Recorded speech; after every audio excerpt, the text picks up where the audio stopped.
Me da mucho gusto que estemos aquí, particularmente en la presentación de este libro que nosotros vimos sus inicios.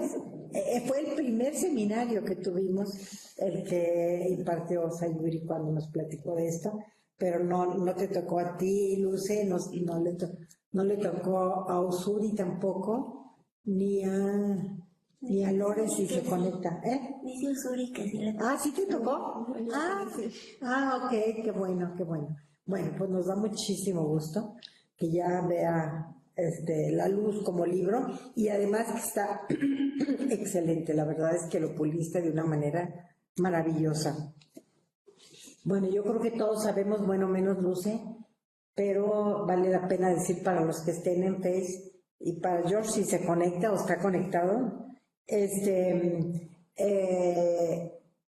trabajo de Sayuri, bueno, y ahorita Usuri nos va a platicar más, tiene que ver con muchos temas que hoy en día están haciendo una aparición fuertísima que necesitamos entender mejor. Uno de ellos, obviamente, es la financiarización, y lo que pasa es que vemos la problemática de financiarización desde,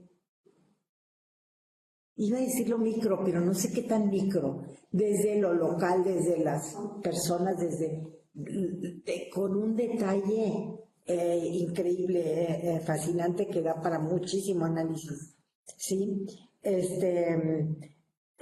Y cómo se moviliza la economía en los hogares de esta gente. Bueno, Sayuri me introdujo a la palabra gorines, no sé si la quiera usar, pero entre gente común y corriente, ¿no? Que es asalariada, que está buscando, siempre hay ese puntito al que quiere llegar de mejora, ¿no?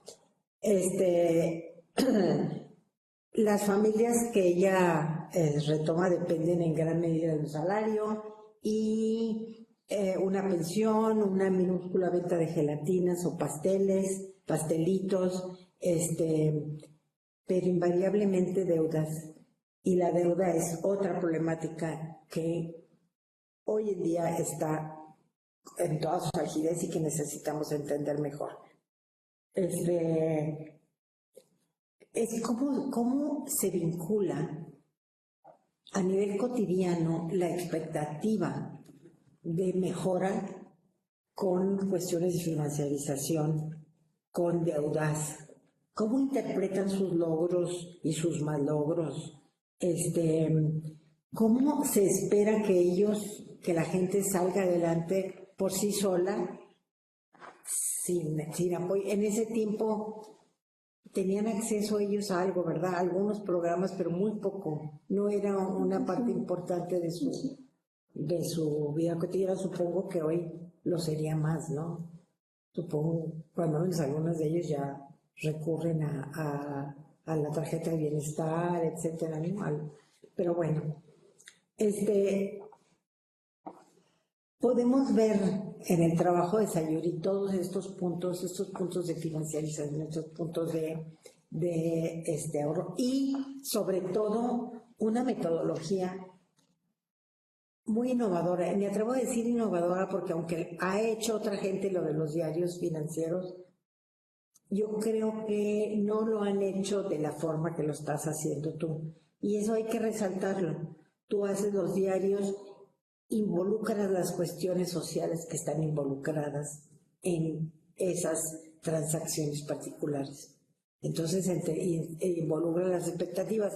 Muchos de los diarios financieros que se han hecho son, bueno, pues cuánto gastaste hoy, cuánto tienes, cuánto, o sea, que demasiado secos, que no nos dan idea, que no nos ayudan a entender la problemática. Pero bueno, yo no me quiero extender porque le toca a Usuri y nos da mucho gusto estar aquí, Sayuri, contigo, festejando la publicación de este libro. Muchas gracias. Entonces te paso la palabra a Usuri. Sí, saludos a todas. ¿Se me escucha bien? Sí. ¿Sí? Vale, empiezo. Es un placer para mí presentar este libro titulado Malabares para llegar a fin de mes, deuda, finanzas, trabajo en asalariados precarios en la Ciudad de México, fruto de una investigación etnográfica exhaustiva de nuestra compañera Sayuri Gallardo Kishi. Muestra de la contribución científica que comporta esta investigación al campo de lo económico es al haber sido galardonada con el Premio Nacional Luis González y González a la mejor tesis de licenciatura en Ciencias Sociales y Humanidades que otorgan el Consejo Nacional de Ciencia y Tecnología y el Colegio de Michoacán en su edición 2021.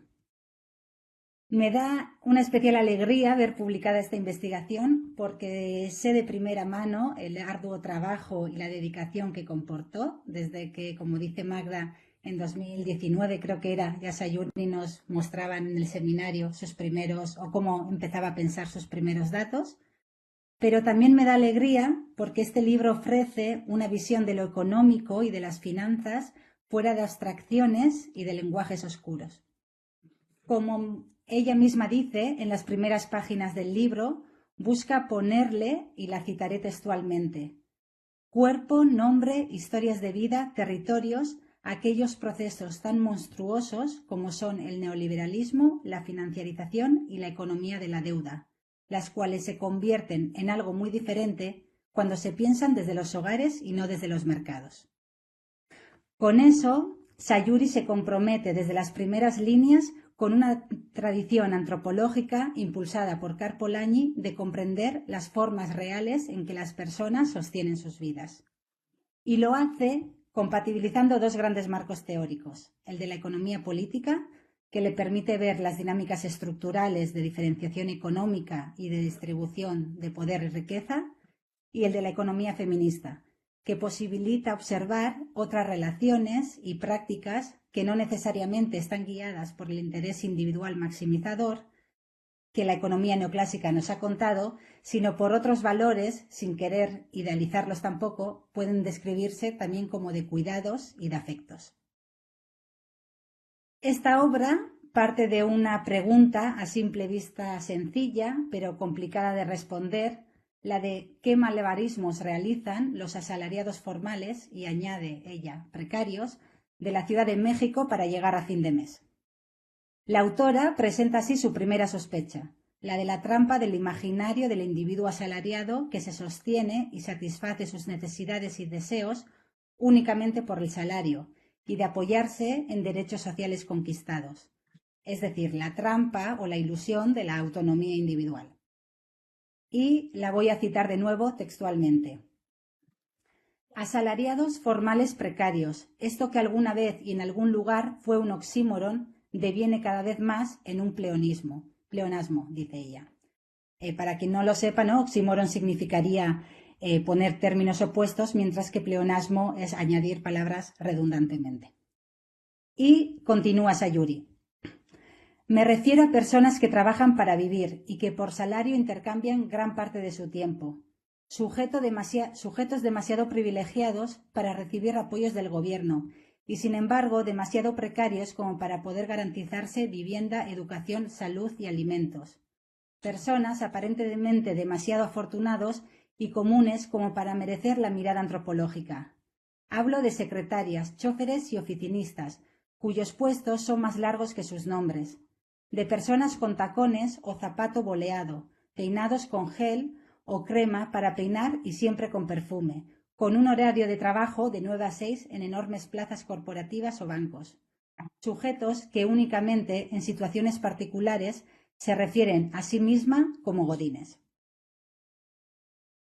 En efecto, Sayuri está advirtiendo que es que las personas cuyas vidas son más afectadas por la agitación económica del neoliberalismo no son solo aquellas que ocupan el fondo de la pirámide global, sino también aquellas que tenían la expectativa de movilidad social ascendente.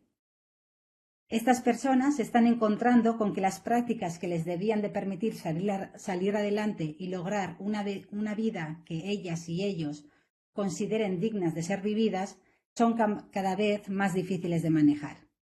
Estas son, ¿no?, como dice ella, las denominadas clases medias bajas, los trabajadores pobres, los precarios, los que en definitiva, ¿no?, viven con miedo a caer. La autora aclara también desde las primeras páginas qué entiende por sostener la vida y llegar a fin de mes. Frente a una idea de reproducción de mera supervivencia, defiende que las personas persiguen vidas que ellos entienden por una vida buena, para ellas mismas como para las personas que les importan. De ahí que los esfuerzos de ganarse la vida son indisolubles de las comprensiones de qué consiste una vida que merezca la alegría de ser vivida. Y esto, inextricablemente, está unida también a configuraciones amplias de distribución de riqueza y de poder. Obviamente, las formas en que las personas definen qué es una vida digna siempre es ambivalente, es conflictiva e incluso polisémica, y por supuesto está declinada sociocultural e históricamente. Como decía ahora mismo Magda, la apuesta metodológica de Sayuri responde a un compromiso por conocer las formas de reproducción social reales en que las personas sostienen sus vidas y que también nos ayuda a entender, en última instancia, cómo se reproducen los sistemas socioeconómicos. Mediante un trabajo etnográfico que se alargó 17 meses entre el periodo de 2017 y 2019, la obra muestra la economía, o utilizando sus palabras, los malabarismos, de 5 hogares asalariados promedio de la Ciudad de México. Lo consigue utilizando una diversidad de técnicas entre las que podríamos destacar visitas mensuales y bimensuales a los hogares, entrevistas individuales y grupales con los miembros del hogar y las chequeras, donde las personas interlocutoras se convierten, ¿no?, como comentabais al principio, socias de la investigación, apuntando ellas mismas las transacciones durante un mes. Y por último, el contraste con estas mismas personas de los datos que Sayuri va construyendo a partir de esas chequeras y las cuales discute, ¿no?, con sus propios participantes. Con un lenguaje claro y cercano, cosa que se agradece, Sayuri persigue el objetivo de describir de forma articulada los malabarismos que hacen estos hogares para llegar a fin de mes por medio de 4 capítulos etnográficos. Y sí, la obra muestra lo que ya intuíamos como lectoras, y por qué no, como lectoras que además somos precarias, que estos hogares se ven impulsados a malabarear con múltiples ingresos, formales e informales, muchas veces por más de un ingreso por persona, con dobles y triples jornadas, con complejos trabajos de gestión de los dineros, de esfuerzos añadidos en los trabajos no remunerados a causa de lo que se ha vuelto prohibitivo comprar, y el despliegue de redes donde tienen que saber hacer malabarismos entre distintos tipos de regímenes de valor y activar economías de afecto en su propósito de llegar a fin de mes y mantener vivas sus expectativas sociales. Aquí hay un caso etnográfico que particularmente me parece interesante, donde Sayuri describe cómo una persona gana más dinero vendiendo comida en la oficina donde trabaja que desde su salario.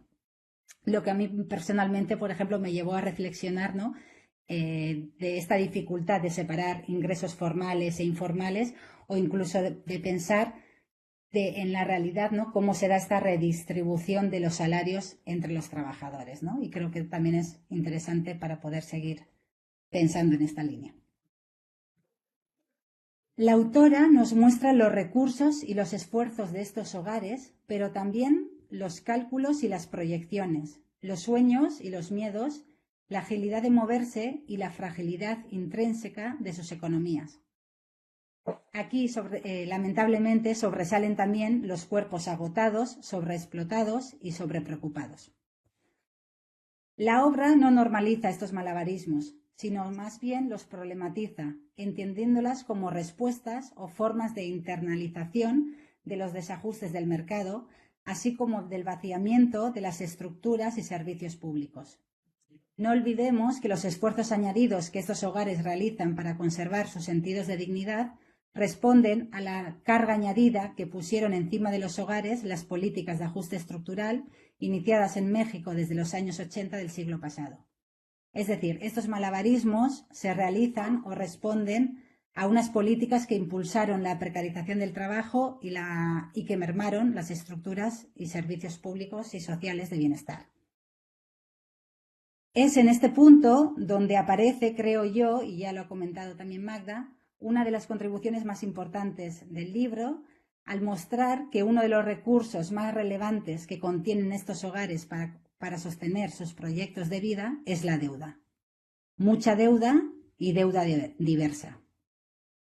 Deuda para entrar al mercado laboral porque se necesita una moto para ir a trabajar porque uno tiene que proveerse su propio vehículo en ausencia de buenos servicios públicos de transporte. Deuda para sobrevivir en el mercado laboral porque se necesitan ingresos extras para mantener un trabajo que no te da para vivir, pero sueñas que algún día lo haga. Deuda para devenir empleable y así pagarte sus estudios. Deuda para recibir atención médica porque tampoco existen condiciones públicas eficientes y de calidad. Deuda para morir. Las y los interlocutores de este libro manejan y juegan con distintos tipos de deuda, tarjetas departamentales, favores familiares, préstamos de amistades, usureros. Y ahí es interesante observar cómo las personas van realizando malabarismos con distintos tipos de deuda, cada una con sus códigos, cargas morales y consecuencias distintas, que en muchas ocasiones lleva a tensar hasta el límite las redes personales que se mueven, ¿no?, en base a otro tipo de lazos, por ejemplo, pues de reciprocidad. Y de nuevo voy a citarla a ella directamente. Las deudas explotan las relaciones sociales hasta el último te quiero, bajo cualquiera de los muchos formatos disponibles. De deudas con el nombre de amor por la familia, de afectos que se convierten en motivo suficiente para pagar la deuda de tu ser querido, de amistades transformadas en avales, prestanombres, prestatarjetas y garantía de deuda.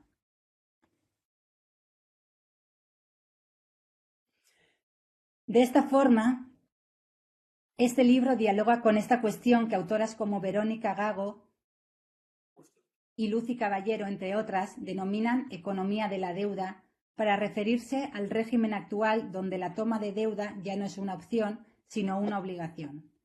Es decir, de cómo capas crecientes de la población del sur y norte global tienen que recurrir a la deuda para garantizar sus proyectos de vida. Sayuri muestra, por ejemplo, cómo la deuda está desplazando muchas de las metas que antes tenía el ahorro. Es decir, que lo que hasta hace poco se garantizaba mediante el ahorro, lo tienen que hacer ahora mediante la deuda, que no hay ingreso que alcance para la reproducción social. Diversos autores hablan también del disciplinamiento social que conlleva la deuda, de cómo se compromete el futuro. Un futuro en el que se espera devolver la deuda y en el que las personas harán todo lo posible para que así sea. En ese sentido, advierten que la deuda se convierte en un mecanismo que no te permite decir que no en ciertas circunstancias, como cuando quieres alejarte, por ejemplo, de una relación violenta, pero tienes que enfrentar deudas. Sayuri habla también de este disciplinamiento social, en concreto de las ideologías de autonomía y del empresario de sí, que impregnan las vidas y las subjetividades de sus interlocutores. Lo hace mostrando la responsabilización y la culpabilización de sus interlocutores hacen de sus trayectorias en base a estas ideologías.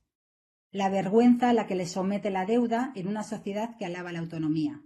Y de nuevo la cito textualmente.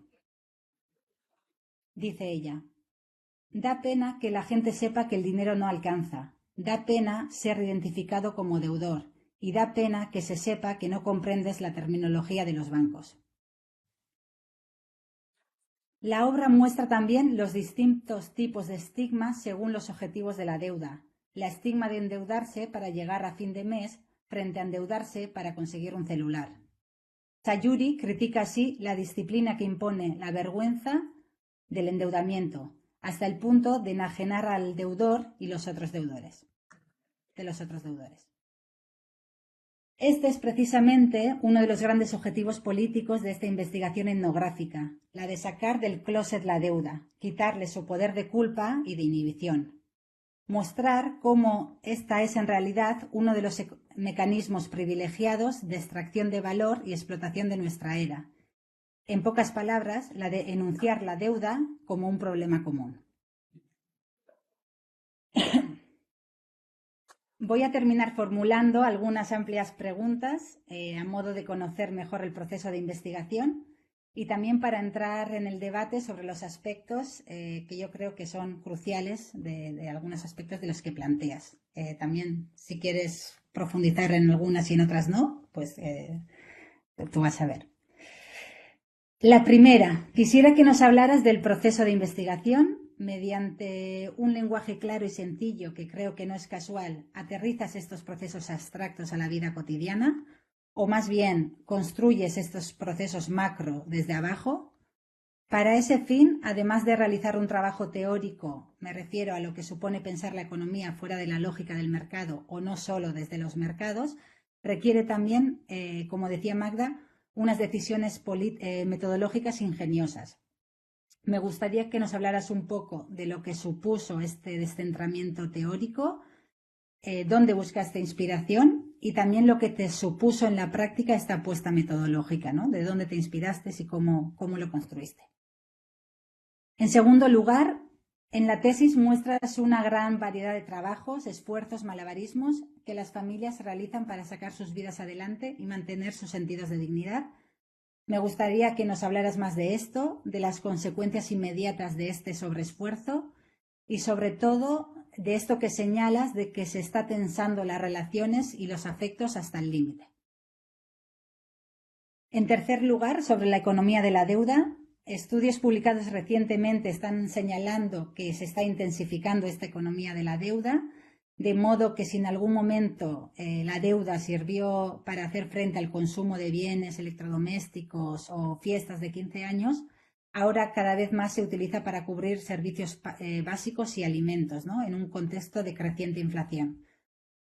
Me gustaría que nos hablaras un poco más de esta economía de la deuda que tú observaste, que nos expliques esto de la vergüenza y la culpa, ¿no? Articulado también con los sueños y las vidas que se persiguen. Y a pesar del disciplinamiento social que acarrea la deuda, yo quiero pensar también que la deuda al mismo tiempo esconde otra realidad, que es el de no resignarse a los presentes austeros, ¿no? O sea, ¿qué puede haber de liberador en la deuda? Y por último, y para terminar, porque si no te voy a hacer muchas más preguntas también. Me gustaría que nos hablaras de la importancia, tanto en abstracto como práctico, que tuvo para sus interlocutores, ¿no? Sacar del closet la deuda. Creo que esta culpa que sienten también muestra la dificultad que las nuevas condiciones de posibilidad imponen a estas personas de adquirir valor personal y social. Me pregunto si convertir la deuda en un problema común, hablar de ello, puede servirnos para abrir otras formas de valorización y romper también con este mito, ¿no? del homo economicus. Y ya con esto voy a dar paso a la autora, no sin antes decir que esta publicación contribuye, según yo, a la comprensión de las transformaciones amplias de las relaciones de reproducción social. Estamos delante de un trabajo académico que nos permite reflexionar y además tomar partido sobre nuestras propias vidas. Estoy convencida de que todos ustedes disfrutarán de su lectura tanto como yo lo hice. Muchas gracias. Muchas gracias a ti, Ursuri. Excelente presentación. Hay que publicarla definitivamente, a ver si nos la pasas para enviarla en Cartes o a algún lado, porque sí, definitivo, muy bonita. Pero yo qué pena, se me olvidó presentarles a Ursuri. Qué vergüenza. Bueno, es más, no es nomás Ursuri, es la doctora Ursuri. Es doctora por la Universidad de Barcelona. Y ella hizo un trabajo también para su tesis de doctorado, también de un análisis muy fino de las economías familiares de gente en la postindustrialización. Entonces es sumamente interesante y también lo queremos ver como libro y también lo vamos a presentar aquí en cuanto se pueda. Pero sí, excelente, muchas gracias. Ahorita Ursuri da clases en la Universidad de Barcelona también. Y bueno, esperamos jalarla más para acá. Muchas gracias. Entonces, Sayuri, te paso la palabra.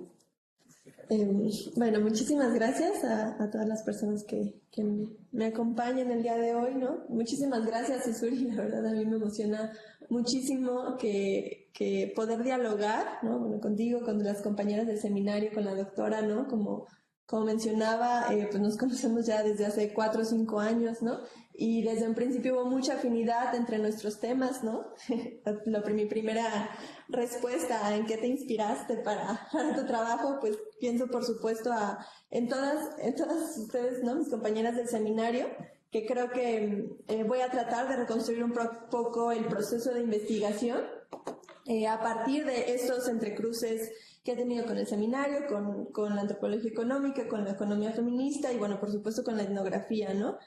Bueno, agradecer muchísimo a la doctora Natalia Villarreal por todo el acompañamiento que me ha dado. La verdad, ella fue la directora de mi tesis y bueno, ya ha construido este espacio en el seminario que a mí me entusiasma mucho volver, ¿no? Porque, bueno, para mí no solo se siente como una presentación del libro, o la primera presentación de mi libro, ¿no? Sino que en muchas formas se siente como regresar, ¿no? A este punto de partida, ¿no? A este espacio que dio sostén y vida y muchos giros y matices a la investigación y en el cual me siento, pues, muy agradecida, muy confiada, muy acobijada, ¿no? Que me permitió hilar, ¿no? Las aproximaciones de esta investigación, ¿no? Y bueno, también querer agradecer o comentar, celebrar el premio Luis González y González, porque bueno, me posibilitó algo que no creo que de otra forma hubiera sido posible, ¿verdad? Que es que una tesis de licenciatura se convierta en un libro, ¿no? Entonces creo que son, bueno, estímulos, pues no sé, ¿no? Favorables o que agradezco. Y bueno, pensaba un poco comenzar como quizá con la última pregunta que planteó Suri de la importancia de lo que creo que es uno o que puede ser una de las contribuciones de la tesis, del libro, sobre todo en términos políticos, ¿no? Y que tendría que ver con esta agenda que ya han asumido varias y desde muchos lugares, que sería el sacar del closet a la deuda, ¿no? Venía pensando un poco esta expresión, ¿no? Que afortunadamente, bueno, un poco basado en memes, ¿no? O sea, esta expresión que ya cada vez se vuelve más una caricatura, un memes de lo cuales nos podemos burlar o comentar, ¿no? Y hasta ridiculizar, que es esta expresión de el pobre es pobre porque quiere, ¿no? Por ejemplo. Y que, bueno, es una expresión, por supuesto, errónea, clasista, que está encubriendo, ¿no? Y que a la hora de tomarlo como burla, ¿no? Permite, pues, develar, ¿no? De qué manera el capitalismo, además, produce una ideología propia, meritocrática, que justifica, ¿no? Esta polarización, ¿no? Y pensaba que un poco que si bien hay este tipo de expresiones, ¿no? Que ya podemos, digo, aún así no por completo, pero que ya podemos un poco sacar del sentido común, ¿no? O sea, decir, bueno, no, o sea, no el sentido, cuestionar ese sentido común que dice, pobre es pobre porque quiere. Hay otras expresiones que cuestan, ¿no? Que cuestan mucho más sacar del sentido común y que creo que una de ellas sería esta de la idea de que la gente, ¿no? Bueno, puedo hablar particularmente para mi tesis en términos de los trabajadores formales precarios, ¿no? Pero podemos hablar de que la gente se endeuda o porque son los consumistas despilfarradores, ¿no? Que no tienen más que eso, ¿no? O que se endeudan porque son malos administradores, ¿no? Y esta expresión está aún muy permeada en un sentido común, ¿no? Incluso dentro de las ciencias sociales, ¿no? Que en general la antropología económica siempre ha tenido que buscar resolver este dilema entre, pues que está profundamente permeado por una moral, ¿no? Una moral que tiene sus propias genealogías, ¿no? Y justificaciones, ¿no? Entonces, en el mismo sentido, meritocrático y viciado y erróneo que se supone que una persona, o bueno, que si el pobre trabajara más, ¿no? Se esforzara más, se buscara superar, saldría de esa situación, ¿no? O sea, que solo depende de eso, pues en el mismo sentido hay bastantes narrativas que dirían, ¿no? Que la clase media, ¿no? Que el trabajador, ¿no? Si tan solo, ¿no? Dejara de ser un consumista, ¿no? Bajo esta expresión, ¿no? O dejara de consumir, lo cual, pues no veo forma, ¿no? De cómo eso pasaría. O y además tomara todos los cursos de educación financiera, coach financiero y aprendiera a administrarse, entonces se resolvería un problema de la deuda, ¿no? Un problema tan estructural y tan viciado como el de la deuda. Y que bueno, creo que la investigación, ¿no? Va arrojando un poco claro, ¿no? Que el capitalismo actual, ¿no? Trae unas exigencias en donde no solo está bastando con trabajar, ¿no? Con conseguir un trabajo formal, asalariado, lo cual implicaba mucho, ¿no? Con prestaciones, ¿no? O sea, no solo está esa exigencia, sino que además de ser un buen trabajador, no ser un trabajador como sustantivo, como adjetivo, como ética, como práctica, se requiere ser un buen administrador, ¿no? Adoptar una aptitud gerencial. Cito a una de los interlocutores de la tesis, ¿no? Que me parece muy clara su expresión, ¿no? Dice, a lo mejor estás acostumbrado a trabajar, pero no estás acostumbrado a administrar tu dinero, y ese es el tema. Dices, pues sí he trabajado, trabajo, pero el tema es que no sabemos organizar. No aprendemos a organizar y a planificar, que viene junto con pegado, ¿no? Y la persona, entonces hay una sensación, ¿no? De culpa, de responsabilización, donde dice, bueno, sí trabajo, y tengo un trabajo, y tengo el trabajo por el cual aspiré, ¿no? O sea, por el cual se supone trabajé y me esforcé, pero esto no se resuelve, ¿no? O sea, esto no resuelve la vida, ¿no? Hay que, y se asume esta necesidad de saber esa actitud gerencial, ¿no?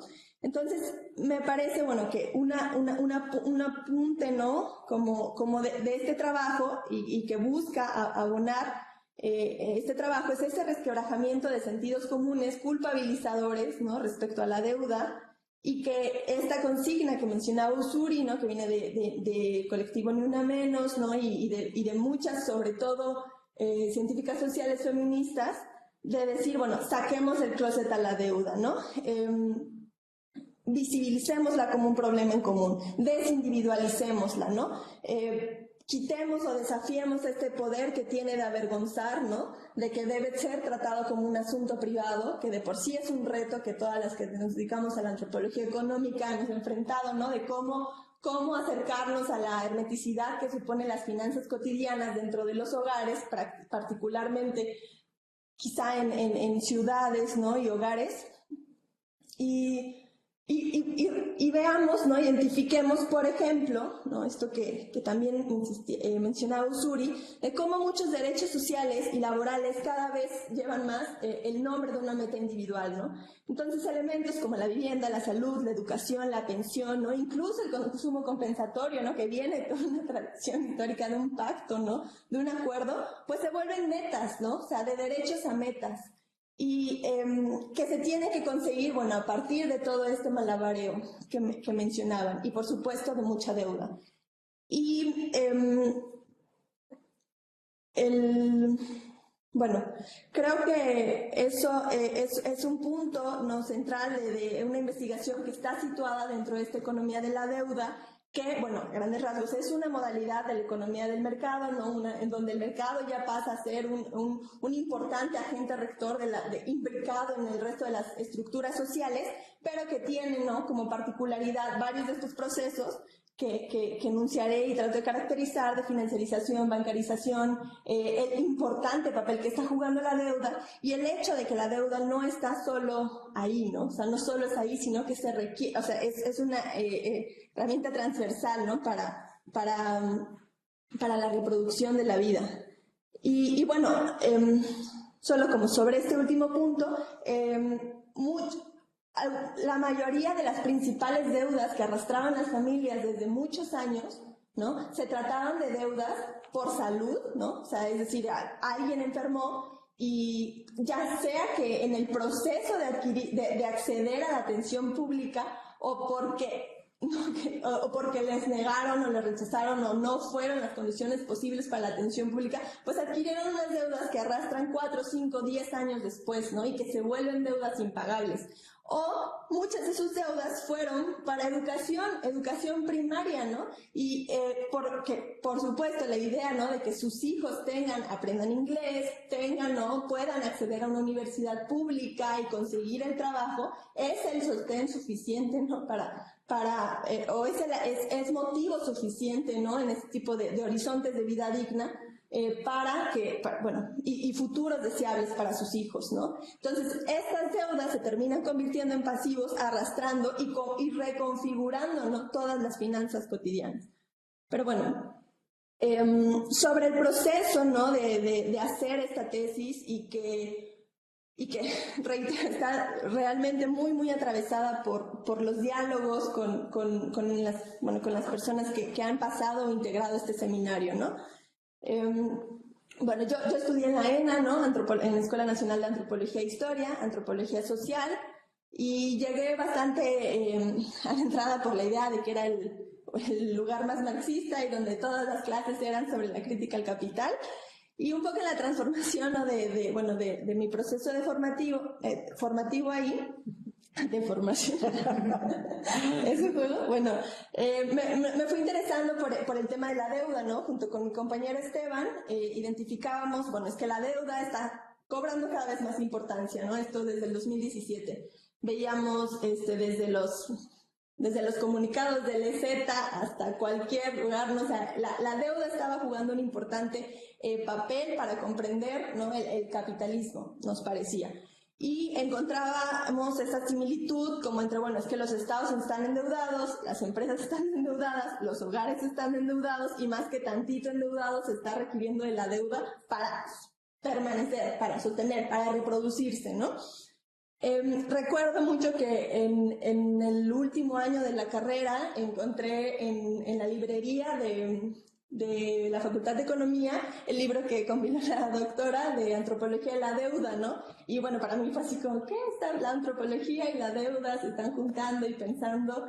Y fue muy, muy interesante las aproximaciones que parecía, ¿no?, que la etnografía, ¿no?, como esa mirada fina, ¿no?, minuciosa, cotidiana, de lo ordinario, ¿no?, de lo común, del día a día, podía otorgar a entender procesos semejantes, ¿no? Y fue cuando me animé a contactar a la doctora, ¿no?, y cómo fue comenzando este proceso. Originalmente mi plan, o lo que yo tenía en mente, era estudiar la relación acreedor-deudor, ¿no? Fundamentalmente con asalariados individuales, ¿no?, y su relación con bancos, ¿no?, como su acreedor. Y precisamente fue después de tratar de acercarme a las primeras personas que podría entrevistar y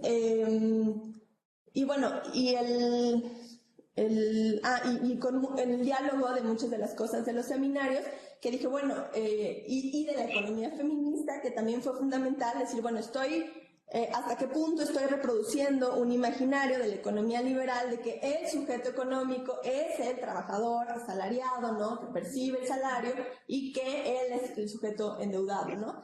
Y traté, ¿no?, de afinar estas miradas, ¿no?, estos lentes feministas, antropólogo-económicos, que me permitieran como cuestionar esta mirada mercadocéntrica, salariocéntrica, androcéntrica, ¿no?, en donde piensa que la economía, pues claro, es el señor, ¿no?, o incluso es tu señora, pero que se emplea en el trabajo formal y percibe un salario.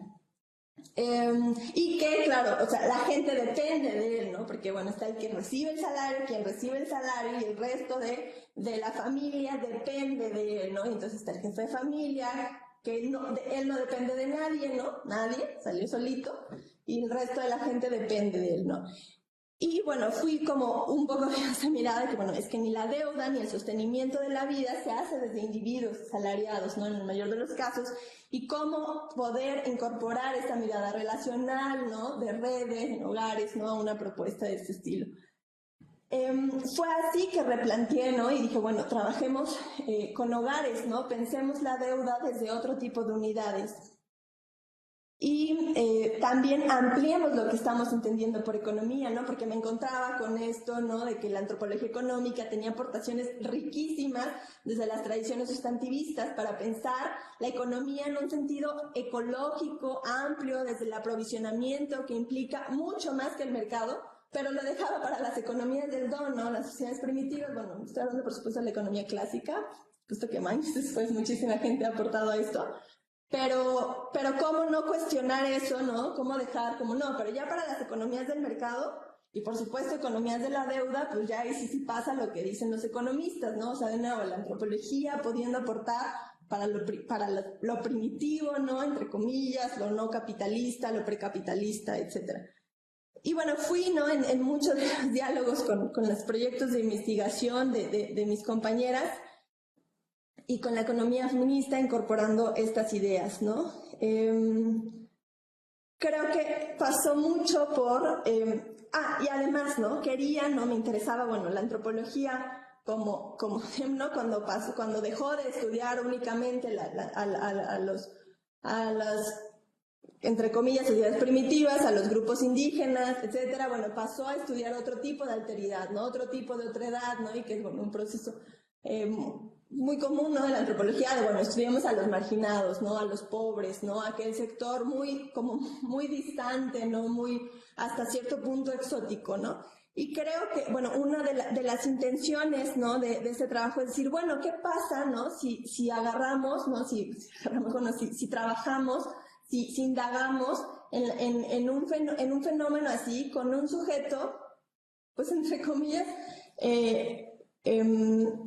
promedio, pero más bien, o sea, entre comillas, un sujeto, pues sí, lo que decía, de quien se supone que sí están hablando los manuales de economía, ¿no? No están hablando de la persona informal, ¿no? Que tiene otro tipo de empleo, sino, bueno, de aquello que sí tiene un trabajo formal, ¿no? Que le fue bien, ¿no? Que logró esas cosas que se supone que para los cuales está la economía. Bueno, ¿qué pasa si tomamos a este sujeto, ¿no? Asalariado, con todas las implicaciones que eso ya tiene en una economía como la nuestra, bajo el capitalismo, el percibir un salario, ¿no? En términos de valoración, de remuneración, de reconocimiento de un trabajo, el salario. Además, formal, ¿no? O sea, yo estoy hablando solo con personas con un trabajo formal, ¿no? O sea, que se supone, ¿no? O sea, que supondría un reconocimiento por parte del Estado de ese pacto salarial, ¿no? Y además con ingresos por encima del nacional, ¿no? Es decir, o sea, ¿qué pasa con con ese sector, ¿no? Que nunca, bueno, por las múltiples dificultades no enunciaba como la clase media, que cada vez más es como un concepto paraguas, ¿no? O muchas cosas, pero bueno, que se encuentran en ese promedio, ¿no? En ese promedio nacional. Y tomar, ¿no? O sea, construir una delimitación de ese estilo y preguntarle cosas distintas, ¿no? Cosas distintas a los que le hacen en la economía, preguntarle cosas desde la... Perdón. Desde la antropología económica. Y pensar procesos como la financiarización, la bancarización, el desmantelamiento de los derechos laborales, la privatización, la securitización, ¿no? Desde los hogares y no desde el mercado. Pensar, ¿no? De qué estas transformaciones, ¿no? En donde ya, o sea, más que el Estado como del Estado al sistema financiero como el máximo asegurador social, ¿no? Este punto que han anunciado como Lazarato como parte de una economía de la deuda, y nombrar, ¿no? Estos procesos de desplazamiento y hogarización de riesgos, de responsabilidades, ¿no? De cosas que le correspondían al mercado, al Estado, predominantemente, y que ahora pasan a ser responsabilidades individuales, ¿no? Y que la imposibilidad de satisfacerlos o cumplirlos de forma satisfactoria, pues pasa a ser como culpa, ¿no? Una culpa individual. Bueno, desmenuzando también un poco en el sentido del título, ¿no? Y de cómo esta idea de malabares. Creo que el título original se llamaba algo así como Crédito y Deuda de Asalariados Formales, algo por el estilo. Y bueno, no solo que el trabajo de campo y las lecturas me fue viendo que tenía que descentrar la deuda, en tanto que la deuda en sí no explicaba únicamente el sostenimiento de la vida, y de que cómo abordas un fenómeno así sin reproducir estas miradas mercadocéntricas.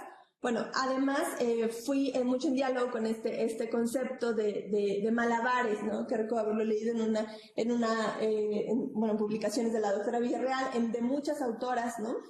Que me parecía que me posibilitaba, ¿no? O sea, que reunían esa sencilla palabra cosas muy ilustrativas del proceso que trataba de definir, ¿no? En términos de la gestión y administración de la vida cotidiana, ¿no? Para empezar, ¿no? La idea de malabares reúne que hay un patrón, hay una repetición, pero también hay estos periodos de adaptación creativa, ¿no? Hay un adaptarse a. exige destreza, ¿no? No cualquier persona puede malabarear, si quieren inténtenlo en sus casas. Pero exige esta destreza y un cálculo, pero que está todo el tiempo permeado por accidente, ¿no? Eso además, bueno, requiere una capacidad de proyectar, ¿no? Proyectar en futuros, ¿no? O sea, dónde quiero hacer el lanzamiento, pero que todo el tiempo implica, ¿no? O sea, buscar este balance y continuidad, pero asumir, ¿no? La intrínseca fragilidad del movimiento como el malabareo, ¿no? Que todo el tiempo está en movimiento, ¿no? O sea, la pelota solo pasa, ¿no? Así como los salarios solo pasan y llegan para volver a ser lanzados, ¿no? Es un dinamismo permanente, ¿no? Y además que reúne ejes de complejidad muy semejantes a este tipo de malabares, ¿no? Porque es más difícil hacer malabares si malabares con más objetos, si hay más personas involucradas en el malabareo, si los objetos con los que malabareas son disímiles entre sí, o si además en este lanzamiento estás jugando con diferentes temporalidades y proyecciones, ¿no? Me parecía que era una palabra que permitía, ¿no? Como incorporar ese dinamismo, que es un reto que de general siempre enfrentamos, ¿no? Que, bueno, tenemos que tomar como panorámicas de procesos todo el tiempo dinámicos, ¿no? Y cómo incorporas ese dinamismo. Y bueno, y que encuentran muchos semejantes, ¿no? Por ejemplo, la doctora Lorena, ¿no? Que hablaba de una investigación que se llama La Odisea para llegar al final de la quincena, ¿no? Al final hay muchos similes, metáforas que podemos recuperar para tratar de mostrar esa dificultad, ¿no? Y sobre todo la capacidad estratégica de los sujetos para hacerle frente, ¿no? Bueno, sobre la delimitación, ¿no? Ya lo comentaba Ussuri, ¿no? La condición era ser hogares pluripersonales en la Ciudad de México, con por lo menos una persona que fuera asalariado formal, y bueno, esto precario que menciono como es un concepto que se va transformando a lo largo de la investigación, ¿no? Y que pues dejó de ser mucho un criterio de selección en sí, pero bueno, esas eran algunas de las condiciones, y bueno, eso, adoptar esta perspectiva relacional, ¿no? Que ahí en la tesis lo nombraba como Rashomon, o sea, de un mismo fenómeno reconstruirlo a partir de de las distintas voces de los actores, ¿no? Y no tratando de encontrar la verdadera verdad, ¿no? O sea, sino ver esa reconstrucción a partir de parcialidades de un fenómeno. Y bueno, y las chequeras, que creo que efectivamente fueron una herramienta que posibilitó adentrar con mucha minuciosidad a muchas de las transacciones, ¿no? Muchas de las, o sea, es como del día a día, ¿no? Y que además fueron una herramienta, bueno, que se apropiaron, ¿no? De muchas formas, los sujetos, ¿no? Que vieron como una cosa útil, que permitía, ¿no? Incorporar esa reflexividad hacia nuestras propias prácticas, que es algo que queremos todos hacer, ¿no? Particularmente para una situación como esta. Bueno, un poco brevemente, ¿no? Sobre como algunos de los elementos fundamentales de los capítulos, y que creo que es importante, ¿no? El primer capítulo es mucho más centrado al mercado, las trayectorias laborales y al salario, ¿no? O sea, porque pues evidente, o sea, aún cuando eso no es lo único, evidentemente el salario sí está jugando un importante papel. Pero aquí algo que me sirvió muchísimo y que es algo en lo que, por ejemplo, Lorena ha trabajado mucho, ¿no? Es cómo pensamos este salario, no como algo que solo percibe y él es el que de quienes dependen, sino estas como minuciosidades de los modelos de gestión del dinero dentro del hogar, ¿no? O sea, que aquí entra todo un apartado muy, muy rico de la antropología económica y los simbolismos, es decir, bueno, cómo se aparta el dinero, cómo se programan los pagos, cómo se negocian estas contribuciones, las discusiones en torno a las priorizaciones de los gastos, ¿no? O sea, cómo se ordena esta escasez, el papel de los sobres, las libretas, los calendarios, los tableros, ¿no? En este malabareo de recursos que se hace dentro de hogares con distintas perspectivas, con distintas prioridades y distintas agendas, ¿no? Hablo como de estos dos tipos de modelos de gestión del dinero, ¿no? Hablando un poco de cómo se administra, de si es individual con gastos en común o centralizada, y encontrar además, por ejemplo, fue muy interesante aquí encontrar que aún si no, o sea, con múltiples, o sea, en hogares con varios salarios, ingresos, cómo ver este detalle fino de la complementariedad de ingresos, ¿no? Es decir, si una pareja, por ejemplo, uno recibe, le pagan el 15 y el otro el 22, ¿no? O sea, incluso personas asalariadas dependen del salario de la otra persona para completar esos últimos días, ¿no? O sea, para llegar a fin de mes. Es decir, hay, por supuesto, una interdependencia, incluso solo en términos de salarios, una complementariedad de los ingresos. Y bueno, además una diferenciación de gasto muy interesante, ¿no? Porque aun cuando en hogares hay una aportación al gasto semejante o proporcional, dependiendo del esquema de las personas que perciben un salario, hay una diferenciación, por ejemplo, entre quién paga quién, ¿no? Entonces, por ejemplo, una familia, ¿no? De antaño, ¿no? O tal, bueno, de previas generaciones, no sé, el esposo era quien pagaba la casa, mientras que la esposa los gastos cotidianos de la casa, ¿no? Y aun cuando la aportación al gasto fuera equivalente, pues 10 años después, 15, 30 años después, pues ¿quién compró la casa, ¿no? Y quién compró la comida del día a día, ¿no? Es decir, ver que dentro de la dinámica del salario hay muchas pues especificidades, ¿no? En ese de diferenciación del gasto, de compartimentalización y de la complementariedad, ¿no?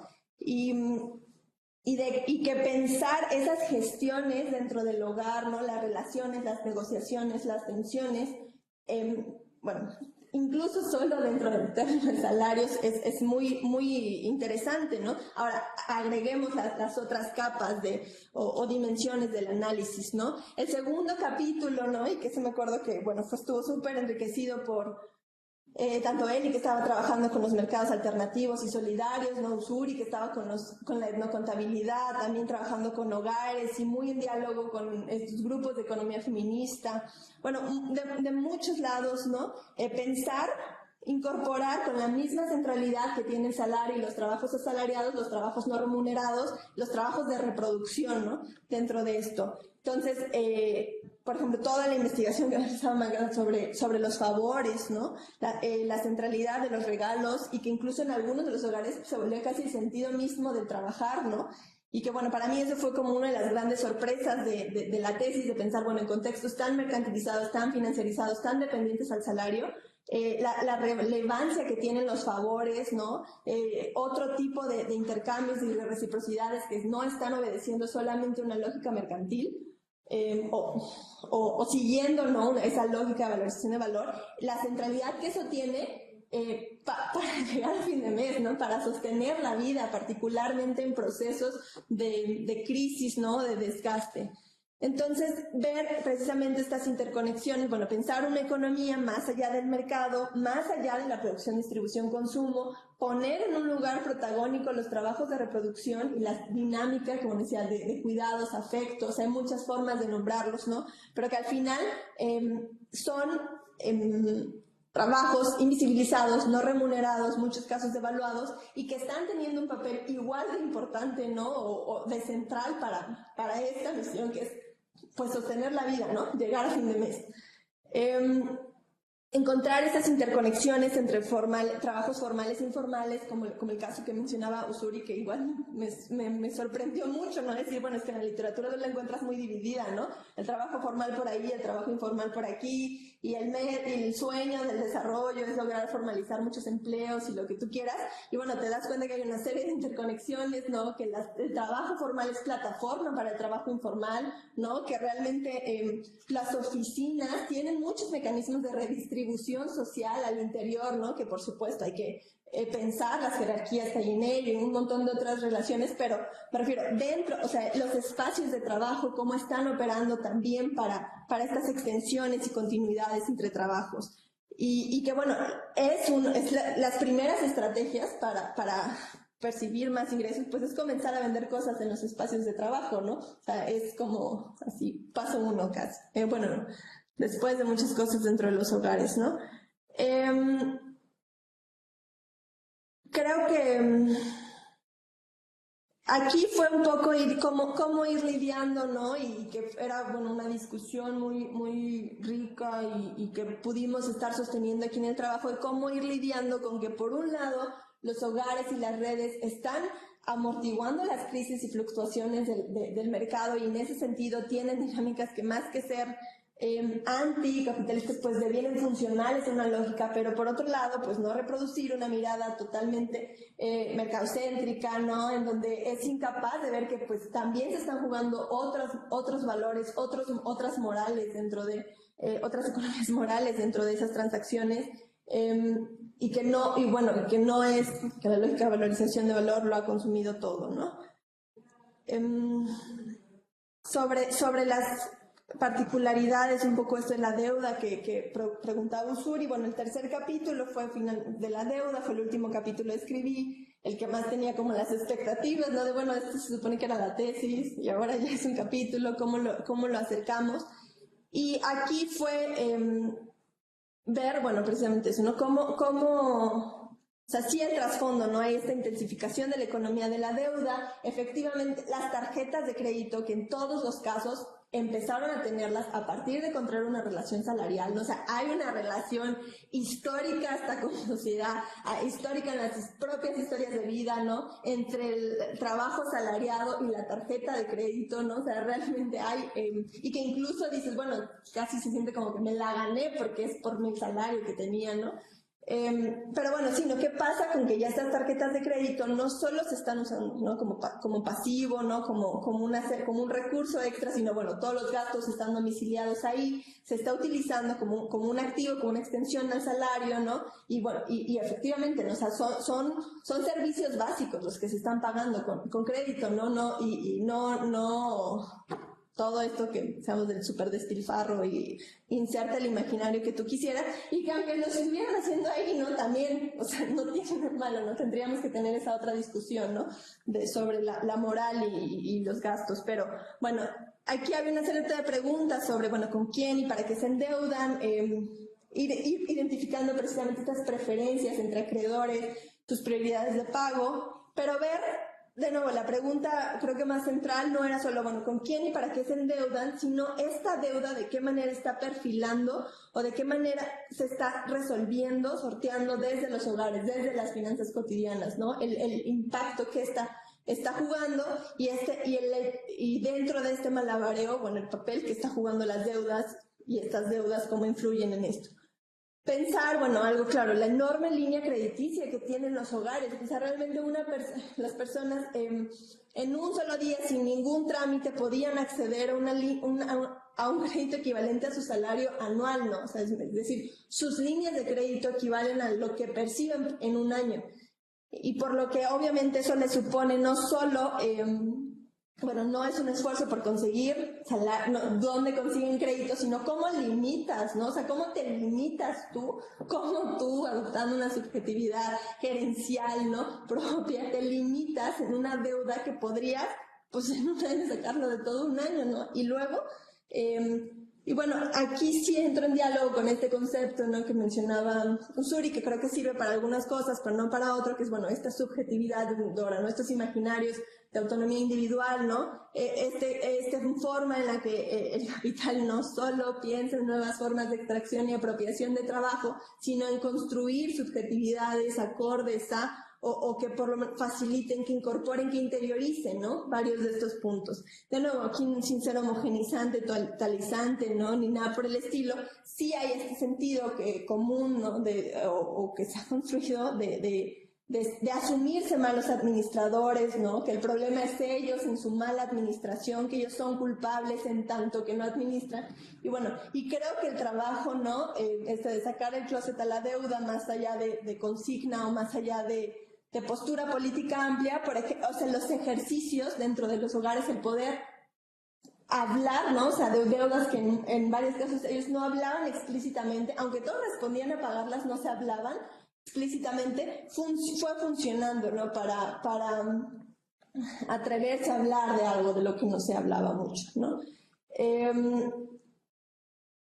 Creo que, bueno, la pregunta, ¿no? Que me hace sobre la deuda y el no resignarse a presentes austeros y el potencial liberador de la deuda, creo que es algo que no trabajé demasiado. A mí me gusta mucho que en tu investigación tú abordas mucho esto, o sea, el término sobre todo de la resignación, del combate contra la austeridad, ¿no? Y del que se enuncie de esa forma por las personas. Creo que Sí, la verdad, voy a pensar un poco más. Creo que eso no es algo que estuviera demasiado y que está, ¿no? Y que me costó mucho trabajo abordarlo, ¿no? O sea, porque ¿cómo hablas del consumo sin toda la moral que existe alrededor de ello, ¿no? De que si era suficiente, si no, si era deseo, si era necesidad, ¿no? Hasta dónde era necesario, a partir de quién, o sea, es en términos hasta de vigilancia epistemológica es muy difícil, ¿no? O sea, abordar un fenómeno así, y que bueno, lo que yo busqué es decir, si hablemos del consumo, o sea, mencionemos estos elementos del consumo, lo relevante no es que consume, sino el precio que están teniendo que pagar por ello, ¿no?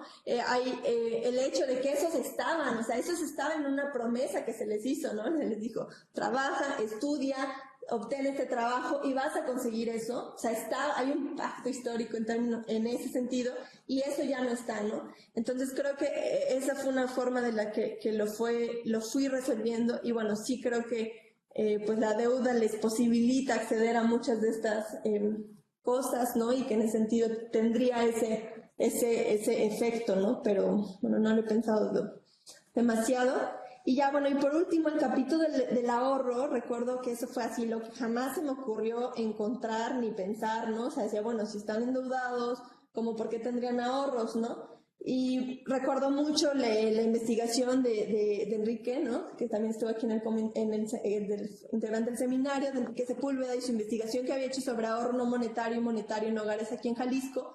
Y empezar a cuestionar, ¿no? Ver, bueno, es que el ahorro no tiene esta connotación residual, ¿no? O sea, no es, quizá para alguien en algún momento el ahorro es lo que se te queda, ¿no? Lo que te sobró y mira qué bien, pero el ahorro no es solo esta herramienta, esta connotación residual, sino está inscrito dentro del marco de decisiones de los hogares, ¿no? Y que me permitió ver, ¿no? Hacer esta continuidad con la deuda de que, bueno, las deudas me daban un acceso a las trayectorias de las personas, a sus pasados, y me hablaban de un futuro alienado, ¿no? Pero de forma antagónica, el ahorro está encerrando un sacrificio pasado y está proyectando muchos futuros posibles, ¿no? Entonces, jugar, ¿no? O analizar ambos, o sea, la simultaneidad que estaba en todos los hogares, tener deuda y ahorro, esta congruencia, cómo permite entender la manera en que ese pasado y futuro está inscrito o jugando en las decisiones familiares, ¿no? En financieras. Y analizar otro tipo de cosas, ¿no? Como, bueno, ¿qué sacrificios, ¿no? ¿Qué privaciones están jugando para este proyecto, este sueño futuro, ¿no? Y bueno, si tú puedes encontrar deudas que la gente ya no recordaba por qué había adquirido esa deuda, pues uno no encuentra un ahorro que no encierre una infinidad de futuros posibles, ¿no? De sueños. Y que la gente prefiere pedir prestado que consumir sus ahorros, ¿no? Porque el dinero está simbolizado de una forma distinta, implica cosas distintas, ¿no? Entonces no tomamos una decisión solo así. Y bueno, y que los ahorros permiten ver estas privaciones, sacrificios, quién está absorbiendo en mayor grado estas privaciones, quién está postergando sus futuros o cancelando en nombre de otros proyectos, a qué futuro se les está apostando. Y bueno, cómo hay estos ahorros que están pagando deudas que pagan ahorros, ¿no? O sea, al final son estrategias financieras, el hecho de que cada peso tiene que pasar por procesos muy largos antes de poderse convertir en un peso ahorrado, ¿no? Cómo se encierra dentro de una persona esto que nombra como conflictos fáusticos, ¿no? O sea, una persona en un mismo cuerpo tratando tiene que lidiar contra esta interiorización de la educación financiera con sus mandatos y pues lo que quiere hacer, ¿no? Que es gastar el dinero en otra cosa, ¿no? Y cómo hay esta resolución entre voluntades y albedríos en un mismo cuerpo, ¿no? Y aquí algo que fue muy importante, bueno, y que va en ese sentido de contextualizar una economía de la deuda, pues es bueno, que esto que hablamos del ahorro, bueno, de qué manera la reforma neoliberal a las Afores, a un régimen de capitalización individual como una política austericida, vino a reconfigurar, ¿no? O sea, la forma de entender del ahorro, ¿no? Y vino a suponer que, bueno, si te quieres pensionar, ahora depende no solo de que trabajes, ¿no? Sino de que tú ahorres, de que tú de que tú tengas una buena estrategia financiera, ¿no? Para hacerlo y que, bueno, tiene un impacto diferenciado para las mujeres asalariadas, ¿no?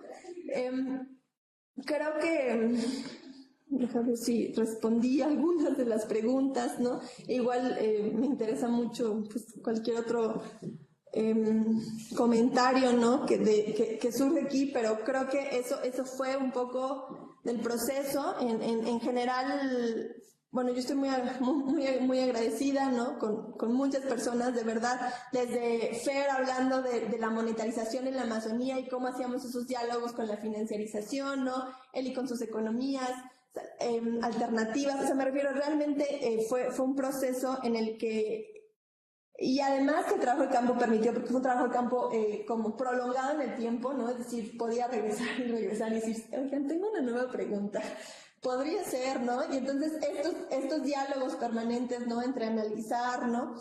Conversar, triangular, ver, ¿no? O sea, ver el avance en el tiempo de proceso permitió ir como entretejiendo, ¿no? Muchas otras preguntas, ¿no? Abriendo, y que creo que, pues, digo, yo estoy muy convencida que la antropología, ¿no? La minuciosidad de la etnografía, del ordinario, de que eso es lo que buscamos, permite, ¿no? Como posibilita ver ese detalle, ¿no? Como encontrar otras cosas, ¿no? O más detalle en procesos que son muy amplios, muy gigantes, muy homogéneos, muy totalizantes y pues generalmente muy desesperanzadores, ¿no? Porque creo que, digo, si bien menciono, pues no estoy narrando ejemplos de desobediencia financiera, o extremos, ¿no? En general todos asumen que deben de pagar sus deudas y las pagan, ¿no? O sea, no es el tipo de tesis, sí hay mucho de la vida que sorprende en tanto que no obedece, ¿no? O necesariamente o únicamente la lógica del capital, ¿no? Pero bueno, creo que aquí lo dejaría y muchísimas gracias, Susuri, muchísimas gracias, Magda, muchas gracias. Me emociona mucho estar aquí. No, muchas gracias a ti, nos emociona también a nosotros. Muy bien, sí, vamos a hablar.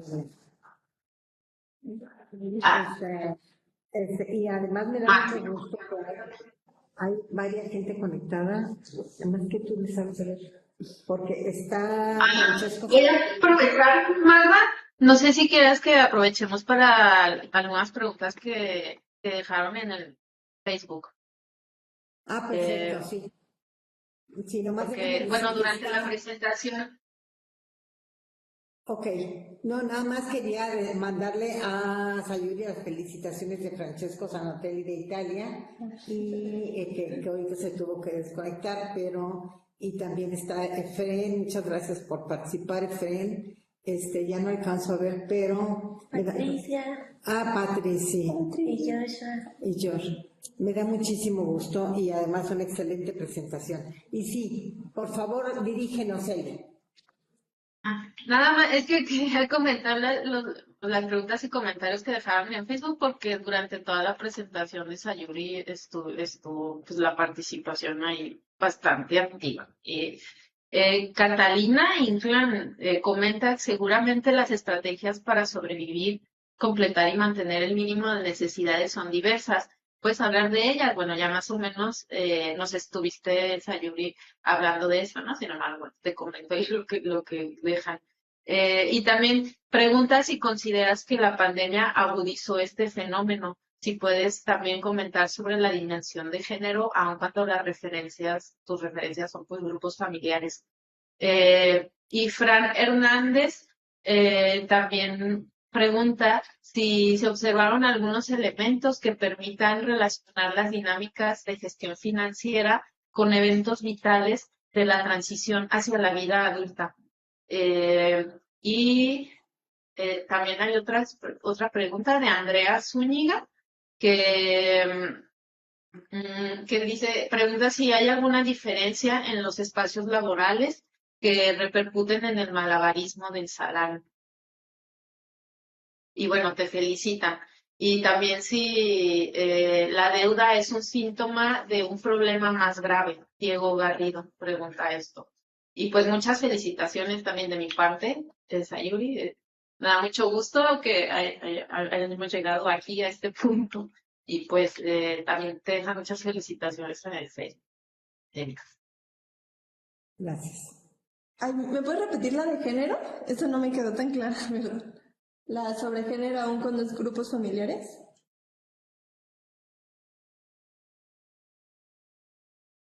Ay, no te escucho. El micrófono, Eli. No, no te escuchamos, Eli. Perdón. La pregunta es, ¿puedes comentar la dimensión de género, aun cuando la referencia son grupos familiares? Ah, ya. Ay, son muchas preguntas. Bueno, creo que comienzo con esa, ¿no? La idea del género, ¿no? Igual lo comento en el trabajo, porque me acuerdo mucho, ¿no? Desde un principio que decía, bueno, es que mi trabajo va a estar o está muy inspirado, ¿no? Por las economías feministas. Entonces me decían, entonces trabajas con mujeres, ¿no? De nuevo, como asumiendo, ¿no? Que adoptar una postura feminista, ¿no? Implicaría hacer como esa delimitación de solo mujeres, ¿no? Pero bueno, lo que comento y es que la mirada de la economía feminista, ¿no? Y que el enuncio así, más que una con perspectiva de género o algo así, no sé, explícitamente un pronunciamiento de la economía feminista, configura y creo que es transversal a toda la investigación, ¿no? Es decir, no solo pasa por esto que le llaman el agrega mujeres y revuelve o desagrega por género, ¿no? Sino que lo que sí busqué fue incorporar transversal a la metodología, la mirada de la economía feminista, ¿no? ¿A qué me refiero con esto? Pues en general el simple hecho de, por ejemplo, descentrar solamente los trabajos de producción, incorporar los trabajos de reproducción, ya es una mirada de la economía feminista, ¿no? Bueno, y que por supuesto también está haciendo la antropología económica sustantivista de otra forma,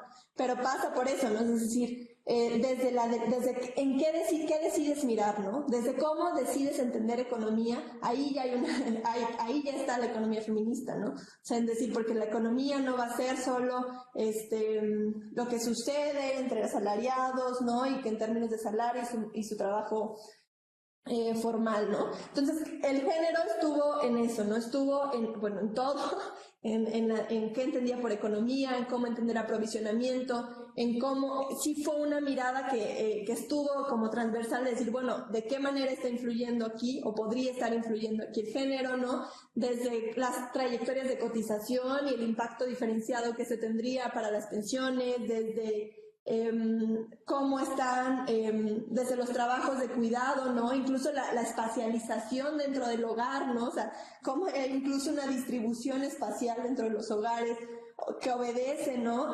Una dinámica de género, de qué manera esto, ¿no? Podría encontrar una feminización en la postergación de futuros en los ahorros, ¿no? Que en varios de los casos sí estuvo, ¿no? Entonces me parece, o sea, bueno, el género estuvo de esa forma, no solo como perspectiva, sino como lugar de enunciación, ¿no? O sea, y como constructora de la metodología, de los conceptos que se utilizaron, ¿no? Incluso, ¿no? Bueno, pues que no sé, que me atraviesa, ¿no? En tanto, pues, la persona concreta que encaraba esa investigación, ¿no? Y que, bueno, fue ver, ¿no? Cómo estos procesos podrían de estar impactando de forma diferenciada. Sobre la agudización en la pandemia, pues no sé, la verdad, bueno, sigo por supuesto un diálogo con varias de las personas, pero no tengo ese detalle etnográfico, ¿no? Lo que les comenté es que en realidad, bueno, son procesos muy largos, ¿no? Esta tesis se defendió en el 2020, en el 2021 obtuvo el premio, en el 2022 salió como libro y ahora en 2023 lo estoy presentando. Entonces, bueno, el trabajo de campo terminó en el 2019, ¿no? O sea, realmente a principios, o sea, no es tan reciente la información.